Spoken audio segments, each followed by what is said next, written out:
Saraswati groups of colleges के online platform पे आप सभी का स्वागत करते हैं। जैसा कि हम लोग बीए सेकेंड ईयर शिक्षा शास्त्र का प्रथम प्रश्न पत्र शिक्षा मनोविज्ञान एवं सांख्यिकी के बारे में पढ़ रहे हैं, तो इसमें जो हमारा चैप्टर चल रहा है वो चल रहा है सहस्यावस्था। तो सहस्यावस्था में जो हमारा आज का नेक्स्ट टॉपिक है वो है सहस्यावस्था में मानसिक विकास। किस रूप में सहस्यावस्था में मानसिक विकास होते हैं इसे हमें देखना है, ठीक है ना। और साथ ही साथ हमें इसी चैप्टर में एक और अलग से टॉपिक पढ़ना है, वो है मानसिक विकास को प्रभावित करने वाले कारक। इसके बारे में हम देखते हैं, ठीक है। देखिए हमारा जो सहस्यावस्था है, तो सहस्यावस्था में मानसिक विकास जो होते हैं वो किन रूपों में होते हैं। सबसे पहले हमें ये जानते हैं कि मानसिक विकास के पक्ष कौन कौन से होते हैं। तो मानसिक विकास के पक्ष को हम जानते हैं। तो मानसिक विकास के जो पक्ष होते हैं, संवेदना, चेतना, हम कह सकते हैं कि कल्पना, चिंतन, निर्णय, ठीक है, इत्यादि प्रकार के जो भी तथ्य होते हैं जिसके माध्यम से हम क्या, स्मृति, विस्मृति, ठीक है, तर्क करना, ये सभी क्या है, हमारे मानसिक विकास के पक्ष हैं। और इन्हीं प्रकार के पक्षों को हमें क्या करना है, विकास करना है। और विकास के बारे में हमें जानना है कि सहस्यावस्था में इन सभी पक्षों का विकास किस रूप में होता है। तो सबसे पहले हम देखते हैं कि सहस्यावस्था में मानसिक विकास।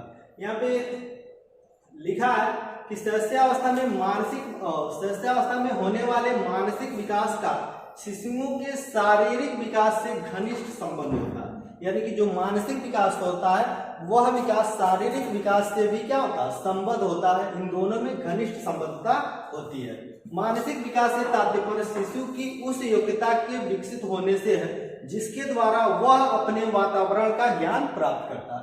यानी कि मानसिक योग्यता एक ऐसी योग्यता है जिसके माध्यम से बालक क्या करता है, अपने वातावरण का ज्ञान प्राप्त करता है तथा उसके अनुकूल समायोजन करने में समर्थ होता है, ताकि वह अपने परिस्थितियों के अनुकूल क्या करे, अपने आप को उस परिस्थितियों में समायोजित कर सके, ठीक है, अथवा अपने वातावरण में परिवर्तन लाने के लिए प्रयास करता है। तथा भाषा, स्मृति, तर्क, चिंतन, कल्पना, जो हमने अभी आपको बताया है कि ये सभी मानसिक विकास के पक्ष हैं, इनमें निर्णय जैसी योग्यताओं का विकास करता है, जिसे हम मानसिक विकास के नाम से जानते हैं। यानी कि मानसिक विकास में क्या करता है बालक, भाषा, स्मृति, तर्क, चिंतन, कल्पना, संवेदना, इन सभी पक्षों को क्या करता है, विकसित करता है, जिसके माध्यम से वह अपनी परिस्थितियों के अनुकूल अपने आप को उस परिस्थितियों में क्या कर सके, ढाल सके या समायोजित कर सके। यही अगर जो कोई भी बालक परिस्थितियों के अनुसार अपने आप को उन परिस्थितियों में ढाल लेता है, समायोजित कर पाता है, तो यह जो योग्यता होती है अपने आप को समायोजित करने की, वह योग्यता मानसिक योग्यता कहलाती है, जिसे हम कह सकते हैं कि बालक का मानसिक विकास हुआ है, ठीक है। अब हम आगे बढ़ते हैं इसी में कि सहस्यावस्था में होने वाले जो मानसिक विकास हैं, इन मानसिक विकास में कौन कौन सी मुख्य विशेषताएं हैं, किन किन हम कह सकते हैं कि स्तरों में किन किन रूपों में विकास दिखने को मिलता है।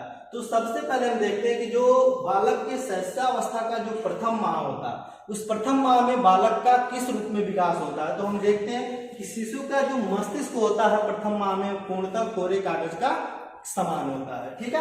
आवश्यकता की पूर्ति के लिए आवाज निकालने लगता है तथा हाथ पर क्या करता है, पटकता है या फेंकता है। हम कह सकते हैं कि जो भी सहस्यावस्था का बालक होता है जिसका पहला माह, उसका जो मस्तिष्क होता है पूर्णतः कोरे कागज के समान होता है।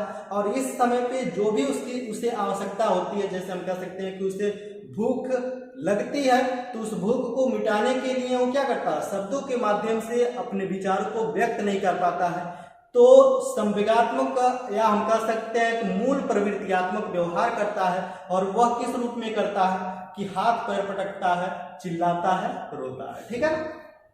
अतः उसके बाद हम देखते हैं कि दूसरे माह में सहस्यावस्था के बालक का मानसिक विकास किस रूप में होता है। तो दूसरे माह में क्या होता है कि ध्वनि के प्रति आकर्षित होता है। किसी भी प्रकार का कोई भी ध्वनि उसके सामने आती है तो क्या होता है, चौंक जाता है, उस ध्वनि को सुनने के लिए आकर्षित हो जाता है तथा वस्तुओं को ध्यान से देखता है। कोई भी वस्तुएं उसके संपर्क में आती हैं या उसके सामने आती हैं तो उन वस्तुओं को क्या करता है, ध्यान से देखता है। किस माह की बात की जा रही है, दूसरे माह की बात की जाएगी। किस माह की, दूसरे माह की। उसके बाद से हम देखते हैं कि चौथे माह में उस बालक का मानसिक विकास किस रूप में होता है। तो चौथे माह में बालक किसी भी वस्तु को देखता है तो उस वस्तु को क्या करता है, पकड़ने का प्रयास करता है और साथ ही साथ परिवार के जो भी सदस्य होते हैं और जो बालक की माँ होती है उनको देखकर क्या करता है, मुस्कुराता है और मुस्कुराने का भी प्रयास करता है। ठीक है, उसके बाद से 6वें माह में उसका मानसिक विकास किस रूप में होता है कि कोई भी आवाज वह सुनता है तो उस आवाज का क्या करता है, अनुसरण करने लगता है।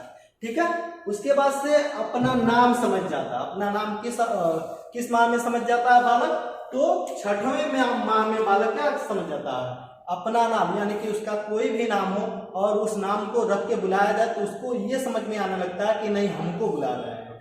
ठीक है, इसी रूप में हम देखते हैं कि 8वें माह में उस बालक का मानसिक विकास किस रूप में होता है। तो 8वें माह में बालक का अपनी रुचि की वस्तुओं या खिलौनों को क्या करता है, प्राप्त करना चाहता है, छीनना चाहता है, पास में लेना चाहता है और उसी के माध्यम से खेलना पसंद करता है। अगला है 10वें माह में शिशु घुटनों के बल चलना सीख लेता है, आसपास की वस्तुओं को छूना व तोड़ना फोड़ना चाहता है।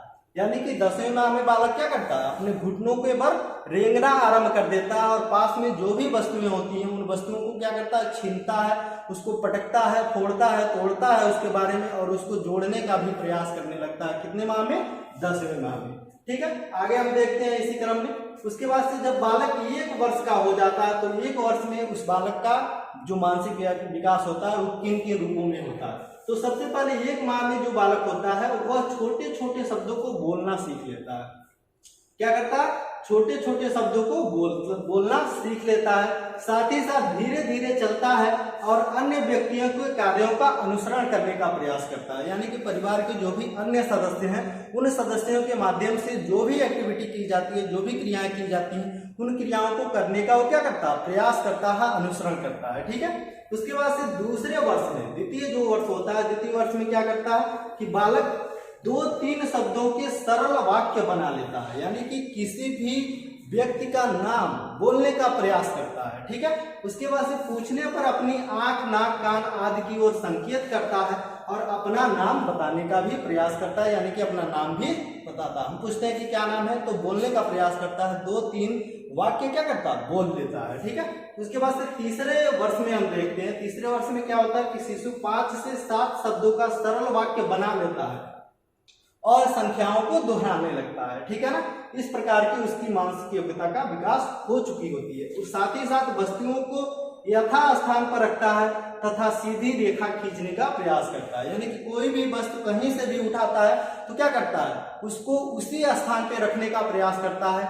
और सीखने का जो हम कह सकते हैं कि एक तरीका है जिसे हम लिखकर सीखने का प्रयास करते हैं तो उसमें वह सीधी रेखा खींचने का प्रयास करता है। उसके बाद से चौथे वर्ष में क्या होता है कि शिशु छोटे बड़े को समझने लगता है तथा चित्रों के बारे में प्रश्न पूछने लगता है। यानी कि जो चौथे वर्ष का जो शिशु होता है तो वो अपने से बड़ों को समझने लगता है कि हाँ ये मेरे से बड़े हैं और कोई भी ऐसा चित्र हम कह सकते हैं या कोई भी वस्तु हम कह सकते हैं जिसे वो देखता है तो उसके बारे में क्या करने लगता है, प्रश्न पूछने लगता है। और वह प्रश्न अतार्किक होता है जिसका किसी भी प्रकार का कोई भी तर्क नहीं होता है। ठीक है, और साथ ही साथ 10 तक की गिनती को याद कर लेता है, अक्षरों को लिखने का प्रयास करता है। यानी कि हम कह सकते हैं कि क, ख इस तरह से लिखने का प्रयास भी करने लगता है। उसके बाद से 5वें वर्ष में क्या होता है कि शिशु बड़े वाक्यों को बोलने लगता है, वह मुख्य रंगों को पहचानता है। यानी कि जो भी मुख्य रंग है उन रंगों को जैसे हम कह सकते हैं कि लाल,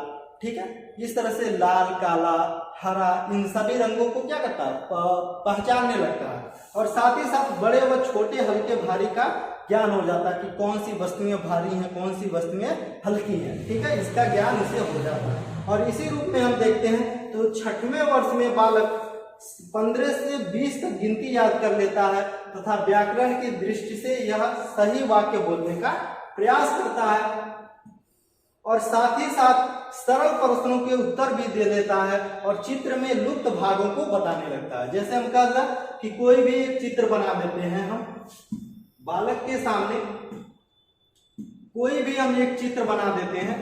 जैसे हम कह देते हैं कि यहाँ पे एक, इस तरह से 2, 3, 4, यहाँ पे 6 लिख दे तो पूछ लेते हैं कि इसमें कौन सा अक्षर गायब है उसको बताइए, तो वो जान लेता है कि हाँ यहाँ पे 5 गायब है ना।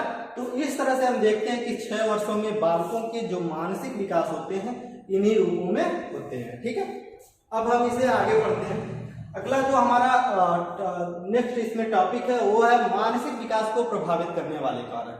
कौन कौन से ऐसे कारक हैं जिसके माध्यम से बालक के मानसिक विकास पर प्रभाव पड़ता है और उसका विकास होता है। तो सबसे पहले हम देखते हैं कि वंशानुक्रम। वंशानुक्रम को हमने बहुत बार आप लोगों को बता चुका है कि माता पिता के द्वारा प्राप्त गुण जो पीढ़ी दर पीढ़ी पैतृक यानी कि जीन्स के माध्यम से हस्तांतरित होते रहते हैं, ये जो प्रक्रिया होती है इसे हम वंशानुक्रम के नाम से जानते हैं। तो हम कह सकते हैं कि जैसी माता पिता की मानसिक योग्यता होगी, मानसिक क्षमता होगी, उसी रूप में बालक का भी मानसिक ग्रोथ यानी कि मानसिक डेवलपमेंट होगा। ठीक है ना। अतः हम कह सकते हैं कि माता पिता का गुण का प्रभाव यानी कि उनके मानसिक पक्षों का प्रभाव उनके बालकों के मानसिक पक्ष पे पड़ता है और उसी आधार पर उस बालक का मानसिक विकास होता है। ठीक है। उसी रूप में हम देखते हैं कि अध्यापक भी एक ऐसे हम कह सकते हैं कि मानसिक विकास को प्रभावित करने वाले कारक हैं जिसके माध्यम से बालक के मानसिक विकास होते हैं। अतः हम कह सकते हैं कि जैसे हम देखते हैं अभी आपकी बात आ गई कि शैशवावस्था में बालक पढ़ने कहाँ जाता है, ये बात आ गई ना। लेकिन हम कह सकते हैं कि 4 से 6 वर्ष के बाद यानी कि जब बालक 4 वर्ष का हो जाता है तो उस बालक को पढ़ने के लिए किंडरगार्टन, मॉन्टेसरी इत्यादि प्रकार के कुछ स्कूल हैं। इन स्कूलों में यानी कि प्ले वे, इनमें क्या किया जाता है, बालक को खेलने के लिए भेजा जाता है और पढ़ने के लिए भेजा जाता है, जिसके माध्यम से उनके ज्ञान इंद्रियों को विकसित किया जाता है। और वही ज्ञान इंद्रियां होती हैं जो ज्ञान के द्वार होती हैं और उसी के माध्यम से बालक क्या करता है, आगे सीखता रहता है। अतः हम कह सकते हैं कि जब वह बालक अध्यापक के संपर्क में जाता है तो अध्यापक के माध्यम से बालक के मानसिक विकास के लिए अनेक प्रकार के प्रयास किए जाते हैं, जिसके माध्यम से उस बालक का मानसिक विकास होता। अतः हम कह सकते हैं कि अध्यापक भी बालक के मानसिक विकास को प्रभावित करने वाले एक कारक है। अगला है शारीरिक स्वास्थ्य। शारीरिक स्वास्थ्य का तात्पर्य क्या है कि जब तक बालक का शारीरिक स्वास्थ्य नहीं बना रहेगा, पूर्ण रूप से स्वस्थ नहीं होगा, तब तक उसका मानसिक विकास नहीं हो सकता। आपको पता होगा कि अरस्तु ने कहा कि स्वस्थ शरीर में स्वस्थ मस्तिष्क का विकास होता है। तो अतः हम कह सकते हैं कि जब तक हमारी शारीरिक स्वस्थता नहीं बनी रहेगी तब तक हमारा मानसिक विकास नहीं हो सकता। अतः हम कह सकते हैं कि बालक के मानसिक विकास में शारीरिक स्वास्थ्य का होना आवश्यक है। ठीक है। अगला है परिवार का वातावरण। परिवार का वातावरण का तात्पर्य क्या है कि परिवार किस प्रकार के वातावरण में से बिलोंग करता है, यानी कि शैक्षिक उसका जो वातावरण है वह शिक्षित वातावरण है, अशिक्षित वातावरण है। जैसा उस परिवार का वातावरण होगा उसी रूप में उस बालक का मानसिक विकास होगा। अतः हम कह सकते हैं परिवार का वातावरण भी बालक के मानसिक विकास को प्रभावित करता है। ठीक है। उसके बाद से अगला है माता पिता की शिक्षा। अगर जो माता पिता शिक्षित है तो जाहिर सी बात है कि उस बालक का विकास उस शिक्षित माता पिता के द्वारा ही होगा और उन्हीं के रूपों में होगा। अतः हम कह सकते हैं कि जिस प्रकार के माता पिता होंगे, शिक्षित होंगे तो उस बालक का मानसिक विकास अच्छा होगा, अशिक्षित होंगे तो उस बालक का मानसिक विकास अच्छा नहीं होगा। अतः हम कह सकते हैं कि माता पिता की शिक्षा भी बालक के मानसिक विकास को प्रभावित करता है। अगला हम कह सकते हैं कि बालक की शिक्षा, यानी कि जो बालक की शिक्षा है जिसके माध्यम से उस बालक का विकास होता है। अतः हम शिक्षा क्या है, बालक का सर्वांगीण विकास करता है ना। तो हम जिस प्रकार की बालक की शिक्षा होगी उसी रूप में उस बालक का विकास होगा। अतः हम कह सकते हैं कि बालक की जो शिक्षा होगी वो भी बालक के मानसिक विकास को प्रभावित करता है। अगला है विद्यालय का हम कह सकते हैं कि वातावरण, विद्यालय की जो नियमावली है, जो अनुशासनात्मक व्यवस्था है, विद्यालय के जो सिस्टम है, ये सभी क्या करते हैं, बालक के विकास को क्या करते हैं, प्रभावित करते हैं। चाहे वो शारीरिक विकास हो, मानसिक विकास हो, संवेगात्मक विकास हो, चारित्रिक विकास हो। अतः हम कह सकते हैं कि बालक के जितने भी पक्ष हैं जिन्हें हमें विकसित करना है, उन सभी पक्षों को विकसित करने पर विद्यालय का क्या करता है, प्रभाव पड़ता है। ठीक है। अगला है समाज। बालक जिस प्रकार के समाज से बिलोंग करता है, ठीक है, उस समाज में रहने वाले लोग जिस रूप में होंगे, उनकी एक्टिविटियां जैसी होंगी, उनकी सोच जैसी होंगी, उनकी नैतिकता जैसी होंगी, अतः हम कह सकते हैं कि उनके कल्चर जैसे होंगे, उसी रूप में उस बालक का विकास होगा। अतः हम कह सकते हैं कि बालक के मानसिक विकास पे समाज का प्रभाव पड़ता है। अगला है परिवार की सामाजिक व आर्थिक स्थिति। जैसा कि आपको पता है कि आर्थिक स्थिति में देखते हैं कि अगर जो कोई भी बालक अगर जो अच्छे परिवार से बिलोंग नहीं करता है, उसकी आर्थिक स्थिति ठीक ठाक नहीं होती है, तो उसकी आवश्यकताओं की पूर्ति सुचारू रूप से नहीं हो पाती है, उसे पौष्टिक भोजन नहीं मिल पाते हैं, विशेष रूप से सुविधाएं नहीं मिल पाती हैं, जिसके माध्यम से उस बालक का विकास अच्छे से नहीं हो सकता। अतः हम कह सकते हैं कि परिवार की सामाजिक व आर्थिक स्थितियों का भी प्रभाव बालक के मानसिक विकास पे पड़ता है। इस रूप में हम आगे देखते हैं कि इस जो भी हमने टॉपिक पढ़ा, इस टॉपिक से कौन कौन से इंपॉर्टेंट क्वेश्चन बन सकते हैं, इसके बारे में हम आप लोगों को बता रहे हैं। तो सबसे पहला जो क्वेश्चन है वो है, किस माह शिशु का मस्तिष्क कोरा कागज के समान होता है? कितने माह में हम कह सकते हैं कि किस माह में हम मानते हैं कि बालक का जो मस्तिष्क होता है वह कोरे कागज के समान होता है? तो हमने आपको बताया है कि प्रथम माह, प्रथम वर्ष, द्वितीय माह, द्वितीय वर्ष। तो हमने आपको शुरू में ही बताया कि जो प्रथम माह बालक का होता है वो पूर्णतः उसका जो मस्तिष्क होता है वो कोरे कागज के समान होता है। तो हमारा राइट आंसर क्या होगा? अ होगा। अगला क्वेश्चन हमारा मानसिक विकास के पक्ष है। तो मानसिक विकास के पक्ष कौन कौन से? संवेदना है, स्मरण है, कल्पना है। अतः हम कह सकते हैं कि ये सभी क्या है? मानसिक विकास के पक्ष है। ठीक है। उसके बाद से अगला हमारा क्वेश्चन है कि कितने माह में शिशु माँ को देखकर मुस्कुराना प्रारंभ कर देता है? इसके बारे में हमने अभी आपको पीछे बताया। तो कितने माह में माँ को देखकर मुस्कुराना आरंभ कर देता है? तो 4 माह में। ठीक है। चौथे माह में बालक अपने माँ को देखता है, परिवार के अन्य सदस्यों को भी देखता है, तो मुस्कुराना आरंभ कर देता है। अगला क्वेश्चन है इसी क्रम में हमारा, कितने माह में शिशु से कोई वस्तु या खिलौने छीनने पर वह रोना आरंभ कर देता है? कितने माह में? 8 माह में। कितने माह में? 8 माह में। अगर जो उस बालक के पास किसी भी प्रकार का कोई भी वस्तु या खिलौना है तो उससे आप छीनेंगे तो वो रोना आरंभ कर देगा। ठीक है। अगला, कितने वर्ष में शिशु छोटे छोटे शब्दों को बोलना आरंभ कर देता है? तो 1 वर्ष में बालक या शिशु छोटे छोटे शब्दों को बोलना आरंभ कर देता है। इस तरह से आज का हमारा वीडियो समाप्त होता है। मिलते हैं हम अगले वीडियो में। Thank you.